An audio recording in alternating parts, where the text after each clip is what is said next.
या देवी सर्वभूतेषु शक्तिरूपेण संस्थिता नमस्तस्यै नमस्तस्यै नमस्तस्यै नमो नमः। नमस्कार दोस्तों, स्वागत है आपका अपने चैनल हिंदू पर टीवी पर। दोस्तों, आज की वीडियो में मैं आपको श्री दुर्गा सप्तशती का 11वां अध्याय सुनाने जा रही हूँ। अगर आपने इससे पहले के अध्याय नहीं सुने हैं तो आप हमारे चैनल पर बनी प्लेलिस्ट का सप्तशती को सुन सकते हैं। वीडियो को शुरू करने से पहले वीडियो को लाइक करें और चैनल को सब्सक्राइब करें। 11वां अध्याय देवताओं द्वारा देवी की स्तुति तथा देवी द्वारा देवताओं को वरदान। महर्षि मेधा कहते हैं, दैत्य के मारे जाने पर इंद्रादि देवता अग्नि को आगे करके कात्यायनी देवी की स्तुति करने लगे। उस समय अभीष्ट की प्राप्ति के कारण उनके मुख खिले हुए थे। देवताओं ने कहा, हे शरणागतों के दुख करने वाली देवी, तुम प्रसन्न हो। हे संपूर्ण जगत की माता, तुम प्रसन्न हो। विंध्येश्वरी, तुम विश्व की रक्षा करो, क्योंकि तुम इस चर और अचर की ईश्वरी हो। हे देवी, संपूर्ण जगत की आधार रूप हो, क्योंकि तुम पृथ्वी रूप में भी स्थित हो और अत्यंत पराक्रम वाली देवी हो। तुम विष्णु की शक्ति हो और विश्व की बीज परम माया हो, और तुमने ही इस संपूर्ण जगत को मोहित कर रखा है।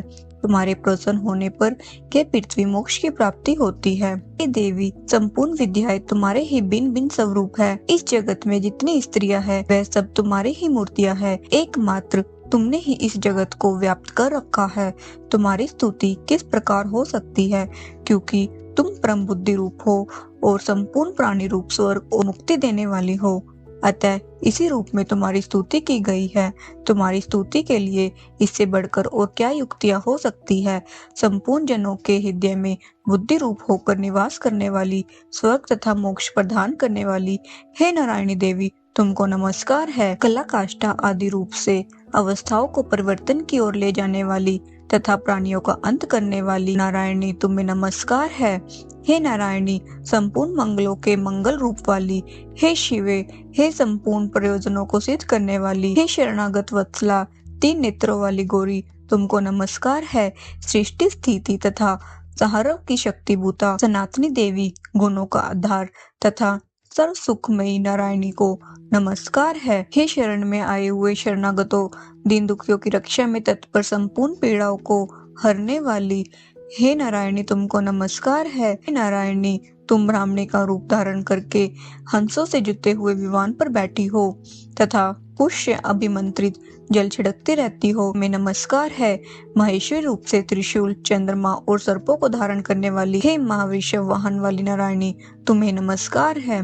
मोरों तथा मुक्तों से गिरे रहने वाली महाशक्ति को धारण करने वाली, हे कुमारी रूप धारणी निष्पाप नारायणी, तुम्हें नमस्कार है। हे शंख चक्र गदफर श्रांग धनुष रूप आयुधों को धारण करने वाली वैष्णवी शक्ति रूपा नारायणी, तुम हम पर प्रसन्न हो, तुम्हें नमस्कार है। हे धातों पर पृथ्वी धारण करने वाली वाराह रूपनी कल्याण में नारायणी, तुम्हें नमस्कार है। हे उग्र नृसिंह रूप से दैत्य को मारने वाली, भुवन की रक्षा में संलग्न रहने वाली नारायणी, तुम्हें नमस्कार है।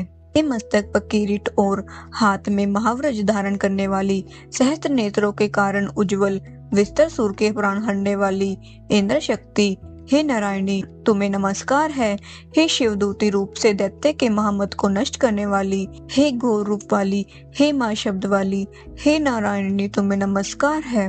दाढ़ों के कारण विकराल मुख वाली, मुंड वाला से विभूषित मुंड मांदिनी चामुंडा रूपा नारायणी, तुम्हें नमस्कार है। हे लक्ष्मी, लज्जा, महाविद्या, श्रद्धा, पुष्टि, सवदा, ध्रुवा, महारात्रि तथा महाविद्या रूपा नारायणी, तुम्हें नमस्कार है। हे मेधा सरस्वती, सर्वोत्कृष्ट ऐश्वर्य रूपिणी पार्वती, महाकाली, नियंता तथा ईश रूपिणी नारायणी, तुम्हें नमस्कार है। हे सर्वस्वरूप सर्वेश्वरी, सर्वशक्ति युक्त देवी, हमारी भय से रक्षा करो, तुम्हें नमस्कार है।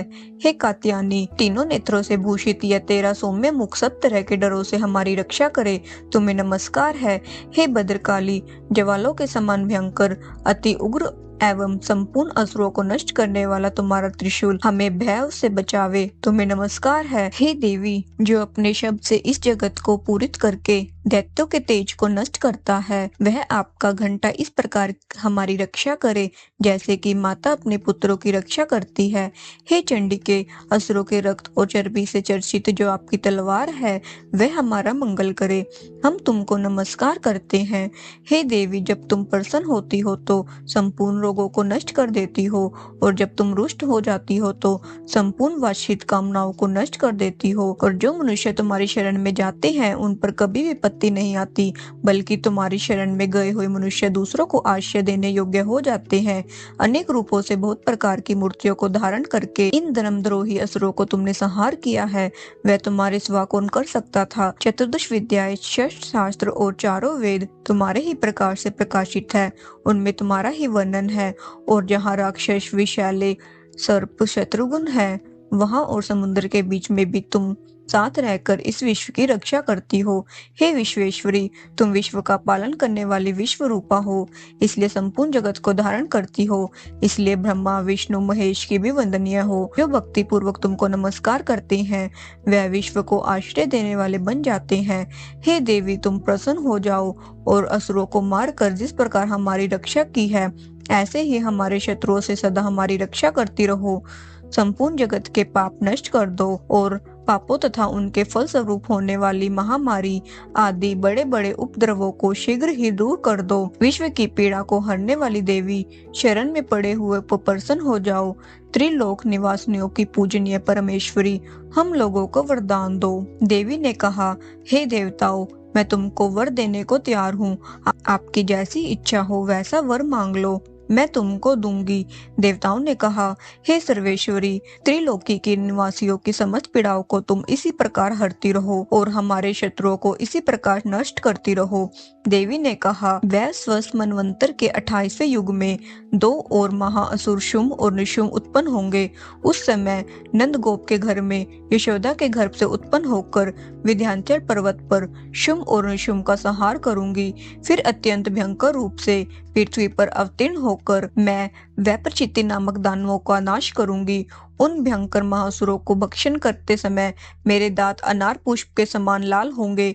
इसके पश्चात स्वर्ग में देवता और पृथ्वी पर मनुष्य मेरी स्तुति करते हुए मुझे रक्त दंतिका कहेंगे।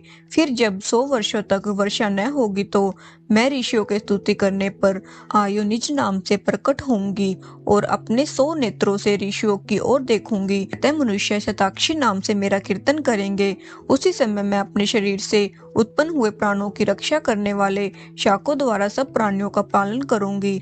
तब इस पृथ्वी पर शाकंभरी के नाम से विख्यात होंगी और इसी अवतार में मैं दुर्ग नामक महासुर का वध करूंगी और इससे मैं दुर्गा देवी के नाम से प्रसिद्ध होंगी। इसके पश्चात जब मैं भयानक रूप धारण करके हिमालय निवासी ऋषियों महर्षियों की रक्षा करूंगी तब भीमा देवी के नाम से मेरी ख्याति होगी। जब फिर अरुण नामक असुर तीनों लोगों को पीड़ित करेगा तब मैं असंख्य ब्रह्मों का रूप धारण करके उस महादैत्य का वध करूंगी। तब स्वर्ग में देवता और मृत्यु लोक में मनुष्य मेरी स्तुति करते हुए मुझे ब्राह्मणी नाम से पुकारेंगे। इस प्रकार जब जब पृथ्वी राक्षसों से पीड़ित होगी तब तक मैं अवतरित होकर शत्रुओं का नाश करूंगी। इस प्रकार दुर्गा सप्तशती का 11वां अध्याय समाप्त हुआ। जय माता दी।